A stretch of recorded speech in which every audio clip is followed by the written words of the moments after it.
Hello guys, कैसे हो आप लोग। आई होप आप लोग ठीक होंगे। सो गाइस, आज हम लोग इस वीडियो में देखने वाले हैं क्लास 12 का चैप्टर फर्स्ट का previous subjective question. So guys, मैंने फर्स्ट वीडियो में देख चुके हैं हम लोग इस चैप्टर का ऑब्जेक्टिव क्वेश्चंस, और अब हम इस वीडियो में देखने वाले हैं हम लोग प्रीवियस सब्जेक्टिव क्वेश्चंस।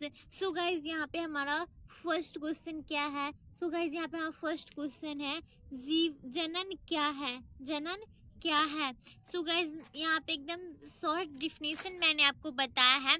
जनन की वैसी प्रक्रिया जिसके अंतर्गत जीव अपने जैसे संतान की उत्पत्ति करता है, जनन कहलाता है। सो गाइस, यहाँ पे जन्म लिखा गया है, जनन होगा यहाँ पे। ठीक है, आप लोग ठीक कर लीजिएगा। ठीक है गाइस, क्योंकि यहाँ पे टाइपिंग में थोड़ा गलती हो जाती है, इसलिए आप लोग इसके लिए सॉरी, आप लोग ठीक कर लीजिएगा। ठीक है, उसके बाद नेक्स्ट क्वेश्चन है हमारा, लैंगिक जनन क्या है। लैंगिक जनन क्या है।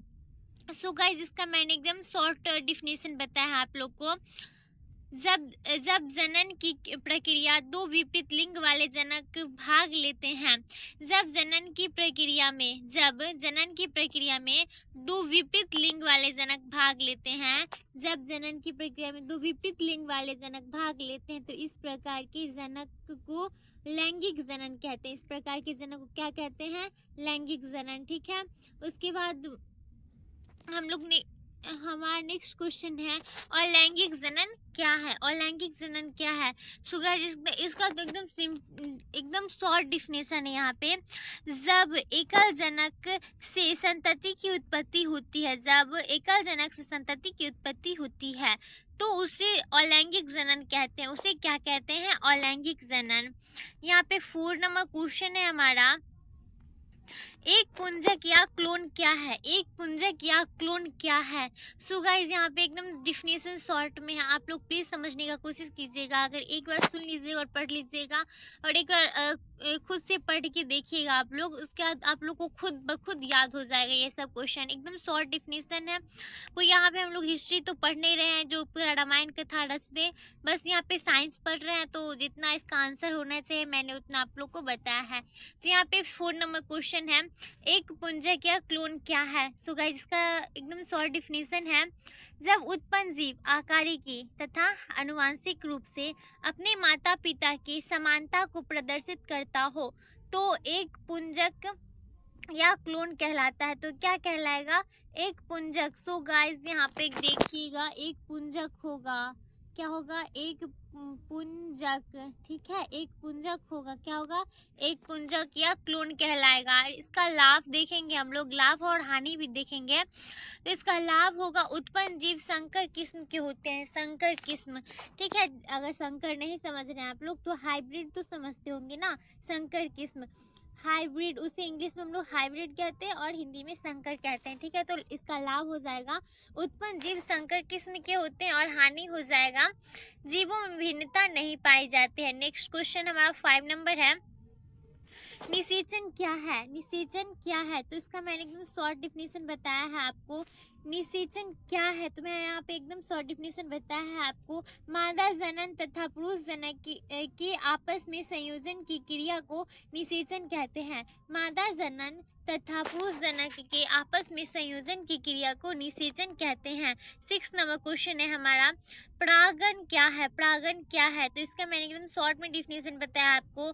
वैसी प्रक्रिया जिसमें पराग कोश से मिलकर परागन अंडक के वर्तिकाग्र तक पहुंचता है, तो ऐसी प्रक्रिया को परागन कहते हैं। 7 नंबर क्वेश्चन है हमारा, पर परागन क्या है, तो इसका डिफिनेशन एकदम शॉर्ट है, यहाँ पे मैंने आप लोगों को बताया है।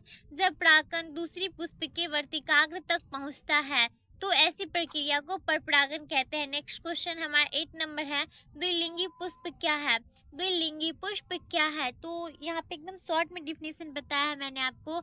जब पुष्प पर नर व मादा जनन अंग भाग लेते हैं। जब पुष्प पर, यहाँ पे आप लोग क्वेश्चन में ही समझिए ना, द्विलिंगी मतलब जरूर इसमें दो लिंग होगा, दो लिंग वाले समूह होगा इसमें, तो नर और मादा दोनों लिंग है, तो यहाँ पे ये दोनों उपस्थित है, तो इसलिए क्या कहलाएगा, ये द्विलिंगी पुष्प। तो इसका डिफिनेशन फिर से पढ़ लेते हैं हम लोग। जब पुष्प पर नर व मादा जनन अंग एक साथ उपस्थित होता है तो वह द्विलिंगी पुष्प कहलाता है। 9 नंबर क्वेश्चन है हमारा, एक लिंगी पुष्प क्या है? एक लिंगी पुष्प क्या है? तो इसका एकदम शॉर्ट में डिफिनेशन मैंने आपको बताया है, जब नर व मादा जनन अंग अलग अलग पुष्प पर उपस्थित रहता है। जब नर व मादा जनन अंग अलग अलग पुष्प पर उपस्थित रहता है तो वह एक लिंगी पुष्प कहलाता है। सो गाइस, द्विलिंगी पुष्प में क्या था? दोनों नर और मादा जनन अंग दोनों एक साथ ही उपस्थित था, इसलिए ये द्विलिंगी था। और एक लिंगी पुष्प हमारा है, इसमें नर व मादा जनन अलग अलग उपस्थित होगा तो ये एक लिंगी पुष्प कहलाएगा। ठीक है। उसके बाद 10 नंबर क्वेश्चन है हमारा, कवक में कौन सा जनन होता है और यह किसमें संपन्न होता है? सो गाइस, कवक में अलैंगिक जनन होता है। सो गाइस, यहाँ पे आप लोग ध्यान से देखिएगा, इसमें ये आप लोग को शॉर्ट ये क्या कहते हैं ऑब्जेक्टिव में भी आप लोग को पूछ सकता है ये कि लैंगिक कवक में कौन सा जनन होता है, तो आप लोग वहाँ पे अलैंगिक जनन मारिएगा। ठीक है। तो कवक में अलैंगिक जनन होता है, परंतु यह प्रक्रिया चल बीजाणु तथा अचल बीजाणु द्वारा संपन्न होती है। आप लोग यहाँ पे जाणु मत समझिएगा क्योंकि ये बीजाणु अलग हो गया है ना, इसलिए आप लोग जाणु नहीं समझिएगा, अचल बीजाणु समझिएगा। ठीक है। उसके बाद 11 नंबर क्वेश्चन है हमारा, कायिक जनन को किस जनन के अंतर्गत रखा गया है और क्यों? तो कायिक जनन को अलैंगिक जनन के अंतर्गत रखा गया। अब क्यों रखा गया? क्योंकि इसमें गैमिट नहीं बनते और एक ही जनक पौधे से नए पौधे का निर्माण को होता है। चलिए नेक्स्ट क्वेश्चन हमारा हम देख लेते हैं। 12 नंबर क्वेश्चन है हमारा, जनक क्या है नहीं 12 नंबर क्वेश्चन है हमारा, कायिक प्रवर्ध क्या है?